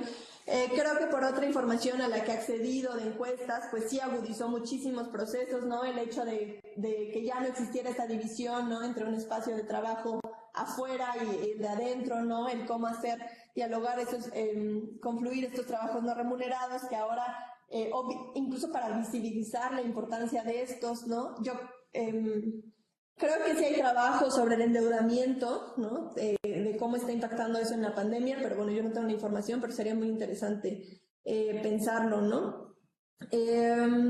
Sobre las relaciones entre las dinámicas de gestión financiera en los procesos vitales, no sé si la estoy entendiendo bien, pero creo que sí fui como lidiando con cómo, bueno, son familias, son hogares pluripersonales, pero con intergeneracionales, ¿no? Y encontrar esas diferencias propias del proceso de vida, ¿no? Del proceso vital que se está atravesando. Y, por ejemplo, algo que sí fue muy claro eran las particularidades y beneficios que cuenta, por ejemplo, pues la persona universitaria, ¿no? Que en casi todos los hogares había una, y que, bueno, ellas sí tienen, están exentas de muchos de los trabajos no remunerados, o si quieren o no, de la contribución al gasto, ¿no? O sea, me refiero, si hay este proceso de convertirse en adulto, en donde los universitarios están como en un limbo, ¿no?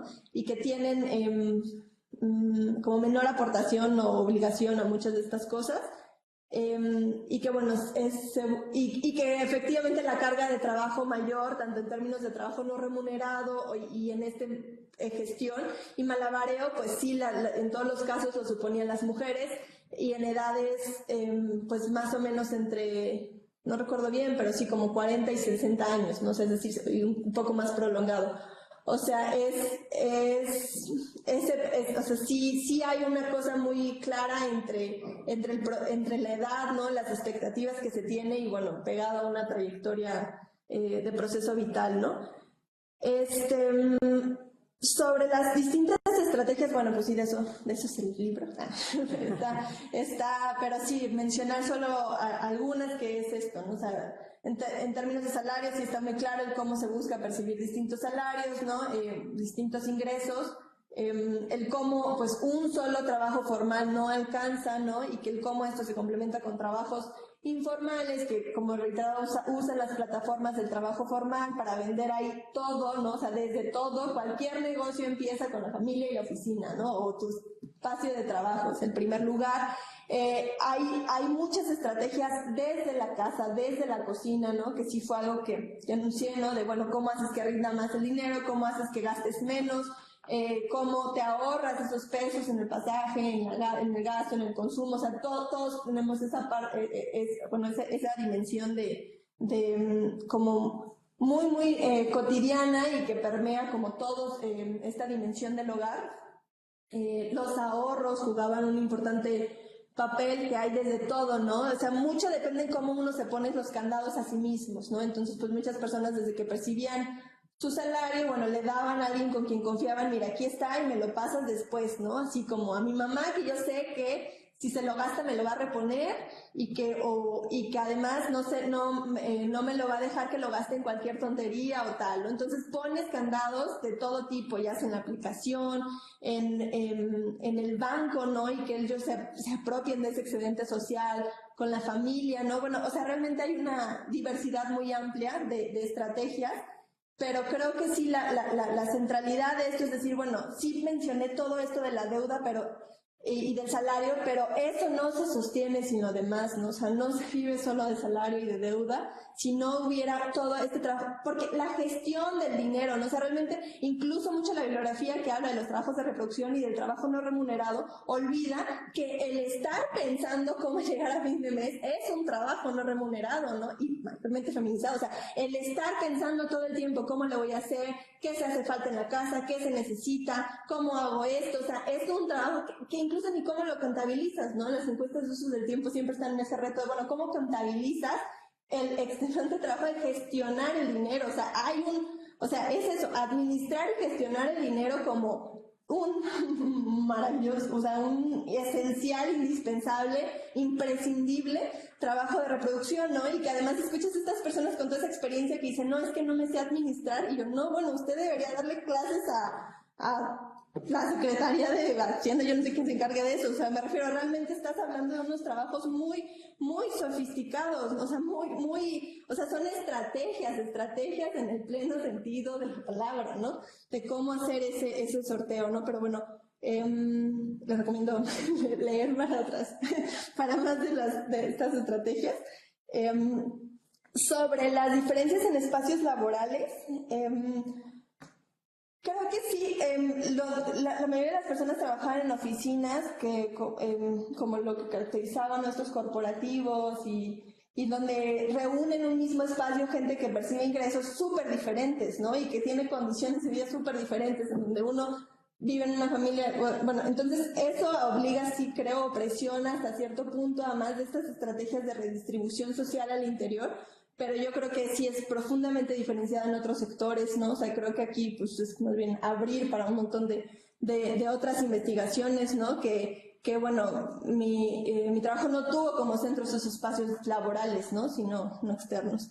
Y de si la deuda es síntoma de un problema más grande, sí, creo que indudablemente es la intención, ¿no? Bueno, fue esta como agenda pues, más política detrás de la investigación, ¿no? De decir, pues efectivamente estamos en una economía de la deuda y esto es lo que se está traduciendo, ¿no? Entonces, así como la siguiente vez que alguien diga el pobre es pobre porque quiere, le dan una cachetada, también cuando digan, y la gente se endeuda porque no sabe, y son los consumistas y no se saben administrar, bueno, o sea, habrá que ver muchos matices, ¿no? Pero creo que es igual, ¿no? Es igual de erróneo pensar que algo como es un problema político, económico, como es el endeudamiento, la masificación del endeudamiento, la profundidad de este endeudamiento y lo mucho que implica esta deuda para los hogares, o sea, en términos de reestructuración de todo, es solo que no se saben administrar, ¿no? O algo por el estilo. O sea, realmente creo que sí. Creo que más o menos respondí. Excelente, excelente. Otros comentarios o preguntas de los presentes y los que están virtualmente presentes también.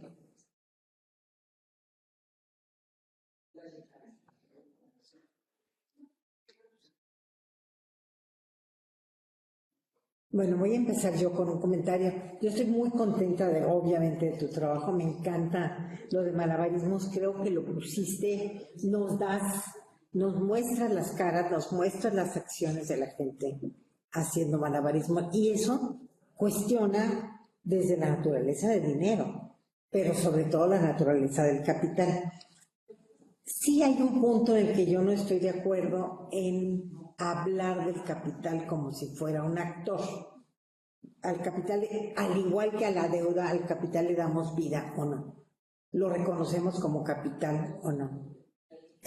Y lo que se puede hacer con tu trabajo es reconocer los distintos tipos de capitales que entran en juego. Y también hablas tú del gran capital, el gran capital que es mitad imaginado, aunque sea muy real, tiene mucho de imaginado, y mitad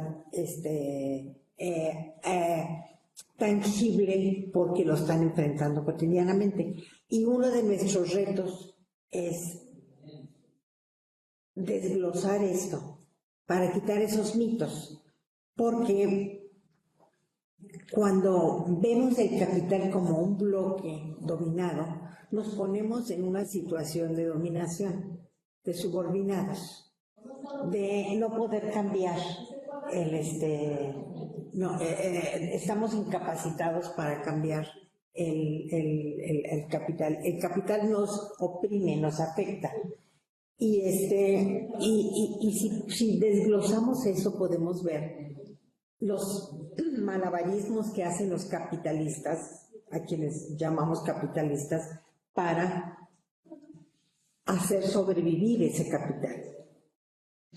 Al ver los malabarismos vemos las vulnerabilidades, o sea, los puntos débiles que tienen, y entonces también los puntos mediante los cuales se les puede afectar.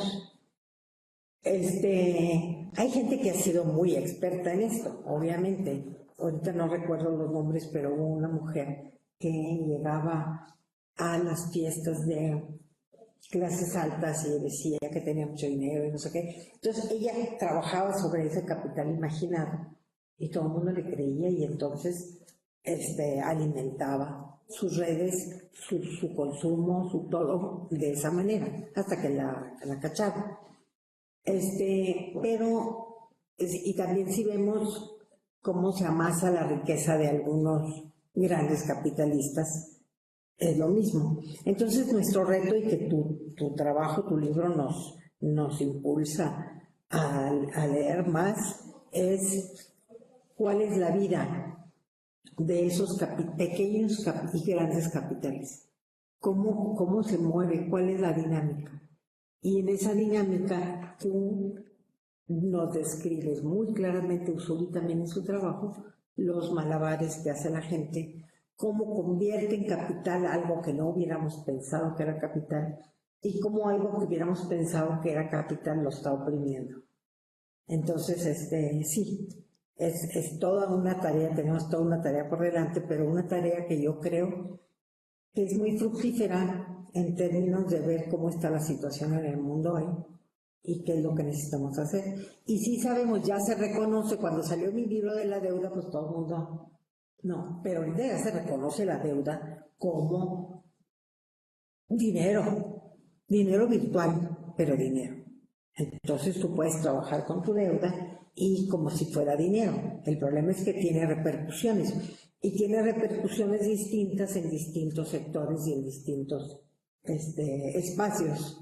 Y por eso es todavía más interesante hacer trabajos como los que estás haciendo tú, Ursuri, y también Lore, que creo que no se conectó Lore, pero sí.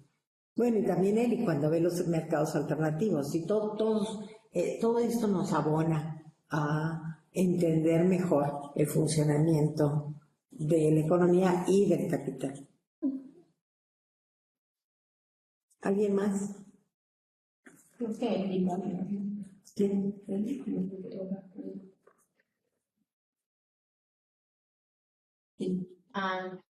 No. Yo tengo una duda respecto a los criterios utilizados para calificar. Le cerró el micrófono. No, porque si le cerró el micrófono no escuchan a ella. No, más bien es aquí. No, es ella. A los criterios que utilizaste para hacer la muestra, no sé si qué tan homogéneo heterogéneo fue, porque yo no he tenido la oportunidad de leer el libro, pero quiero saber más o menos qué tipos de familias, ¿no? Bueno, sí, tuve que hacer eso, ¿verdad? Caracterizarlo ahorita. Sí, fue, déjame ver, aquí tengo la lista. Bueno, fue la idea de eso, o sea, los criterios son en hogares pluripersonales de la Ciudad de México, que por lo menos una de las personas fuera un asalariado formal, y lo que menciona es precario, pero bueno, el concepto se transformó. Originalmente la delimitación por precario me refería solo a que pues no, que estas, si bien tuviera el empleo formal, no tuviera como todas las garantías del supuesto pacto de prestaciones laborales, y bueno, que aceptaran ser entrevistados y como darle ese seguimiento. La verdad fueron criterios de selección muy amplios, ¿no? O sea, no, lo que me interesaba, bueno, solo era eso, ¿no? La composición, o sea, la integración de una persona que tuviera esa relación salarial formal. No me acuerdo si incluyó, pues, criterios. ¿Como algún rango de edad o no, bueno, que fueran varias personas, o sea, bueno, hogar pluripersonal, pero en realidad sí fue un criterio así súper amplio. Y bueno, y estaba ese requisito de ingresos superiores a los... ingresos superiores, y sí estaba, que funcionó un poco extraño, pero sí me interesaba que tuvieran alguna relación con la deuda, ¿no? O sea, como que sí no fue o sea, sí es un filtro previo, aunque en uno de los hogares, por ejemplo, me dijo, no, yo no tengo deudas, y dije, bueno, empecemos a trabajar, y luego resultó que sí tenía, ¿no? Entonces, ahí sí actuó como un filtro extraño. Pero fue esa parte como de la vergüenza, ¿no? Sí. Y en esa parte como etnográfica no te tocó como que ocultaran al principio y tú te dieras cuenta como de... ¿No afectó como a la parte etnográfica? ¿O? Sí, pues sí fue una como... O sea, fue, bueno, la duración del proceso sí fue una cosa que permitió como ir transformando eso. Por ejemplo, en uno de los hogares, justo el que me negaba, el que mencionó que no tener deudas, pues desafortunadamente falleció, y fue posterior a su defunción que conocí, ¿no? De muchas de sus deudas, y obviamente pues sí, eso implicó, bueno, entre muchas otras cosas, pues sí pensar que incluso, ¿no? Por más confianza que se desarrolle en una herramienta como esta o el acercamiento, pues la deuda genera genera mucho estigma, ¿no? Mucho tabú. O sea, que realmente acercarte mediante una herramienta como esta a la deuda, pues supone totalmente el que probablemente sí haya un ocultamiento, ¿no? de esa información. Sí. Y respecto, por ejemplo, a lo que hablas de las redes sociales, que obviamente ya todos vemos muchos memes y todo lo que se habla, ¿no?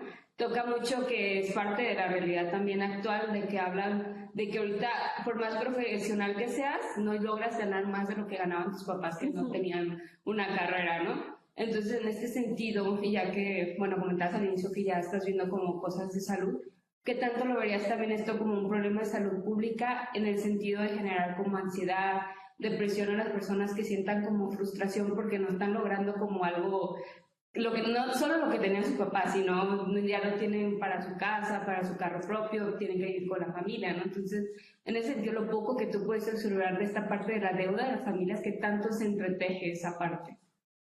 Sí, bueno, es una discusión muy interesante, ¿no? O sea, al final estos hogares están compuestos son intergeneracionales, ¿no? 3 o 4, mayormente 3, ¿no? O sea, pero realmente incluso es esto como que, no sé, hasta Lovnitz que ha denominado la gran familia, ¿no? En Latinoamérica, y que al final esta intersección entre varias generaciones dentro de un grupo doméstico termina siendo como esa manera de entre todos y todas las generaciones sacar adelante algo, ¿no? Entonces, en todos los casos, el hogar en el que vivían cuando eran dueños de ello era pues de la primera generación, baby boomer, ¿no? Quienes sí pudieron acceder a una casa, las que futuras generaciones, pues lo más que podrían querer es heredar esa casa, ¿no? O construir algo dentro de ese terreno, que pues en muchas de las historias no era posible, ¿no? Pero, entonces, ¿a qué me refiero? O sea, las generaciones actuales que están mezclando justo, que vienen con estudios universitarios, ¿no? Con lo que tú quieras, con que supuestamente accedieron, ¿no? A este trabajo renombrado, ¿no? En donde pues ya no es, o sea, no son, no es otro tipo de trabajo, necesitan de las cosas que conquistaron y a las que accedieron las generaciones pues de sus papás o sus abuelos, ¿no? Y entre todos parece que hay como una apuesta en común de esas herramientas, porque quizás las nuevas generaciones, bueno, pueden ingresar ciertos dineros, pueden ingresar ciertos recursos financieros, otras estrategias, ¿no? Además del sostenimiento de muchos de los trabajos no remunerados, pero al final es como este sostén intergeneracional entre, pues, de quién es la casa, ¿no? O sea, y de quién, o sea, y quién, al final, la centralidad de las pensiones, de la generación que sí tuvo pensiones, ¿no? Y sí iba a tener pensiones, y cómo al final es como ese puesta en común, ¿no? Que incluso, pues, al final son hasta decisiones estratégicas de las familias, ¿no? Decir, bueno, yo me voy a emplear en esto que me van a pagar poquito, pero nos dan IMSS, y tú te vas a emplear en esa otra cosa en donde puedes ganar más dinero, pero yo te doy mi IMSS, ¿no? O sea, me refiero, al final son una serie de decisiones. En términos del impacto a la salud, bueno, es muy claro el impacto que tiene la precariedad y esta voracidad financiera en la salud, ¿no? O sea, pues es muy fácil ver las conexiones entre lo que mencionábamos citando a Connell, entre un problema financiero sobre un problema de salud y viceversa. Sí recupero algunas historias de somatización de esa ansiedad y estrés, ¿no? Del hacer cuerpo, bueno, de la presión de tener deudas, de no poder responder, de tener que sacar a la familia, y de eso cómo se somatiza así puntualmente en cosas, ¿no? Concretas, ¿no? O sea, que claro, podrías tener los ejemplos más claros en colon irritable, lo que tú quieras, ansiedad, pero que realmente, pues sí, o sea, sí implica un deterioro de la salud de muchas otras formas, ¿no? Pero bueno, no estudié precisamente, ¿no? Así como la ansiedad y ese impacto, pero creo que sí, en términos de, o sea, las jornadas de trabajo realmente sí es una prolongación muy brutal, porque si incluyes todo este malabareo en todos, o sea, realmente, digo, incorporas la totalidad del día, ¿no? En eso. Y además, pues que no hay mucho tiempo para la salud, que incluso la salud se ve como, si acaso, como una inversión en algunas de estas trayectorias. Y pues no sé, es más o menos lo que pienso, pero todos dan muy buenas ideas para futuras investigaciones. Pero no resolví todo eso en esta, ¿no? Pero creo que ahí lo dejo. Gracias. Muchas gracias, Sayuri. ¿Alguien más? Que no veo a los virtuales.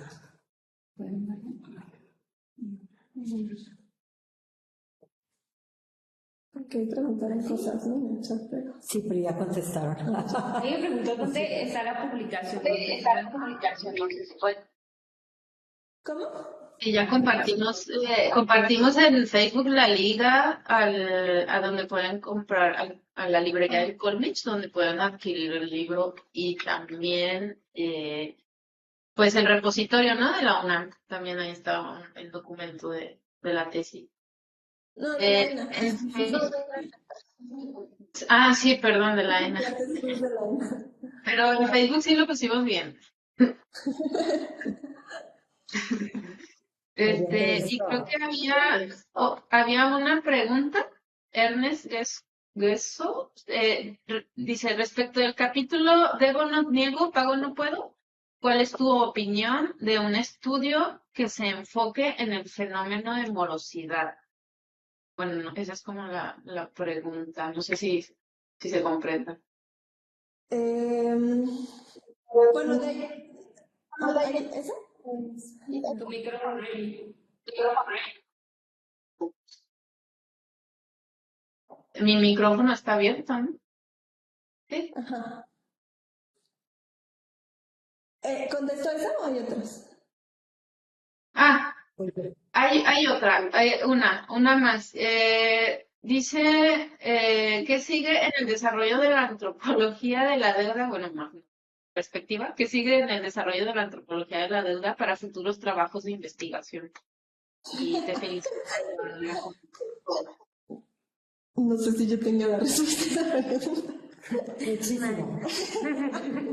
Pero voy a vincular un poco, no, bueno, les mencionaba que la investigación, que en el 2017 igual comencé con mi compañero a interesarme por la deuda y mencionar un poco su trabajo, que me parece que va a ser, bueno, es muy interesante y resuelve algunas de estas preguntas, ¿no?, que quedan pendientes, ¿no? Mi compañero Esteban Suárez está trabajando crédito, le llaman un poco para la reproducción social, con clases populares, pensando específicamente en Electra y Banco Azteca, ¿no? Y el impacto que tiene. Y ahí es un perfil de deuda muy diferente, ¿no? Porque las personas con las que yo trabajé, si bien no eran totaleros, ¿no? O sea, totaleros quiere decir que pagas al final del mes la totalidad de la deuda, siempre pagaban más del mínimo, no eran morosos, ¿no? Lo que le llaman cartera vencida. Entonces es un perfil muy diferente porque acá las personas, todos consideraban que era legítimo y necesario pagar la deuda, ¿no? Hacían todo lo posible, todo para pagar aunque sea el mínimo y responder a la deuda y nunca decían, no, esa deuda que me voy, ¿no?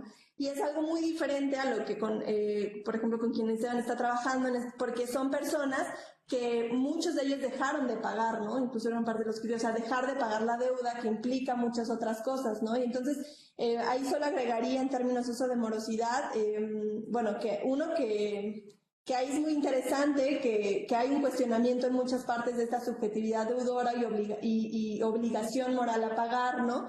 Y que está sobre todo sometido pues a las circunstancias, ¿no? O sea, hay una imposibilidad para pagar y dejo de pagar.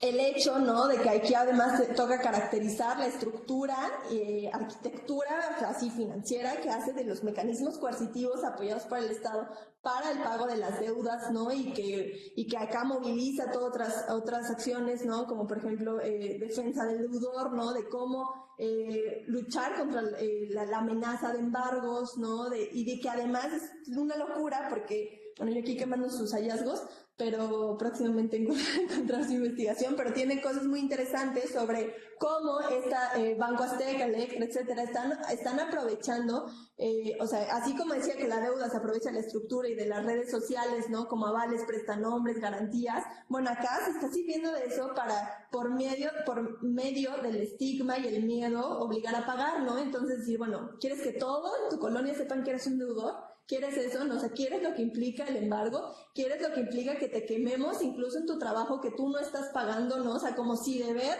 fuera equivalente a ser un no sé qué, o sea, un multihomicida, ¿no? O sea, me refiero, realmente se utiliza, ¿no?, de esa pena, esa vergüenza, y ves a la gente con el temor, ¿no?, de lo que podría implicar que alguien en su familia sepa que no, o sea, que está ocurriendo a Banco Azteca o Electra para así medicamentos, para las cosas más básicas, ¿no? O sea, eso en términos de lo que implica, ¿no? Entonces creo que, bueno, hay varias investigaciones que se están haciendo muy interesantes al respecto, que la morosidad tiene que ser pensada como, pues también, ¿no?, en este contexto, no solo de gente irresponsable que no pagó, ¿verdad? Y bueno, y que además, por supuesto, hay historias súper interesantes que ya no tocamos, de desobediencia financiera, ¿no?, de un uso selectivo de estas estrategias como una forma de reapropiación, ¿no?, incluso pues de estas herramientas, ¿no? Pero creo que, bueno, sí, solo reiterar, las personas con las que trabajé no eran morosos, ¿no? Incluso, pues muchos de estos malabares eran también, o sea, ¿cómo pase lo que pase, no dejes de pagar tu deuda, ¿no? O sea, por la fuerza que tiene ese mandato. Y sobre la antropología de la deuda, pues no lo sé, pero bueno, creo que este tipo de investigaciones, ¿no? Estudiar pues con otros sectores, otro tipo de deudas, otras formas en las que se interioriza los mandatos a pagar, ¿no? Otros actores que están jugando en ello, me parece muy relevante, ¿no? Y bueno, yo solo si pienso cómo hacemos este diálogo entre, por un lado, estar denunciando pues los mecanismos de extracción financiera, ¿no? De ganancia, y por otro, pues justo no reproducir, ¿no? Que digo, o sea, si algo es lo que puede hacer la antropología, no reproducir, y las personas no hicieron nada, punto, ¿no? O sea, como pues, o sea, no quitar, ¿no? Ese tipo de acciones, ¿no? De agencias. O sea, ¿cómo hacemos ese matiz, ¿no? Pero que bueno, que al final son agencias, son cómo no hacer, pues no sé, estas miradas victimizantes, ¿no? Exotizadoras que cuestan un montón por nuestra tradición de antropología y en la antropología económica. Pero bueno, creo que ahí lo dejaría. Muchas gracias. Ay, muchas gracias, Sayuri. Yo le contesto esa pregunta diciendo, Sayuri empezó a escarbar en este terreno del dinero, de la deuda, y al igual que varios de nosotros, y hay que seguirle porque ahorita necesitamos resolver el problema de las desigualdades, el problema de la riqueza extrema, etcétera. Yo no veo la deuda como problema, sino los procesos de endeudamiento que llevan pues casi digo, es que la palabra que tengo en mente es esclavismo, pero está muy fuerte, ese tipo de amarres, ¿no? Pero bueno, yo creo que si nadie más tiene un comentario, una pregunta, aquí la podemos dejar. Muchísimas gracias a Usuri y a Sayuri. Muchas gracias, Usuri. Y esperamos tus comentarios, Usuri. Dejaron un comentario, ¿verdad? ¿Dejaron un comentario?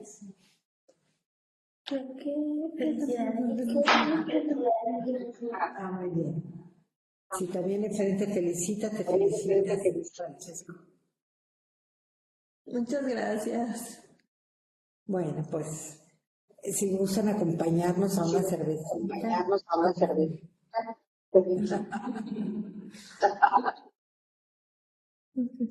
Yo solo quería darte las felicidades, que me ha encantado mucho escucharte.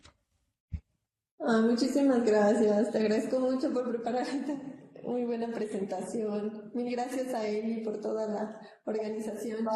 Gracias, doctora. Un gusto también. Fue muy interesante terminar de leer tu trabajo ya finalizado, Sayuri. Y pues eso. Estaría bien comenzar esta nueva línea, ¿no? De la deuda y el godinato. Yo en lo particular, pues ahora que me he unido a estas filas, veo de cerca, ¿no? Esto último que comentaba Magda, esta relación entre la deuda, incluso ahora corporativa, ¿no? Porque ahora muchos empleados deben el sueldo. Entonces los salarios llegan recortados y eso también, bueno, lo que yo veo es que limita, ¿no? Como esta libertad de poder dejar o no un empleo o sea, en cualquier momento que uno desee. Eso es un fenómeno súper interesante que a mí en lo particular también me está llamando mucho la atención, ¿no? de la deuda y en la clase trabajadora, ¿no? Sí, claro, es una locura. Y se lo descuentan automáticamente. Sí. Y mucha gente, digo, no sé, aquí donde yo trabajo es una oficina donde hay 30 personas y de esas 30, 20 tendrán ¿no? Son deudas en ocasiones muy grandes, en otras, por lo mismo que comentas, ¿no? Emergencias médicas, cuestiones de estas. Entonces, pues hay que escarbar, como dice Magda, hay que seguir. Sí. Bueno, pues muchísimas gracias a todos. Estuvo muy interesante, sumamente interesante. De hecho, me gustaría transcribir parte de esto para después publicar. Entonces, nos vemos en la siguiente.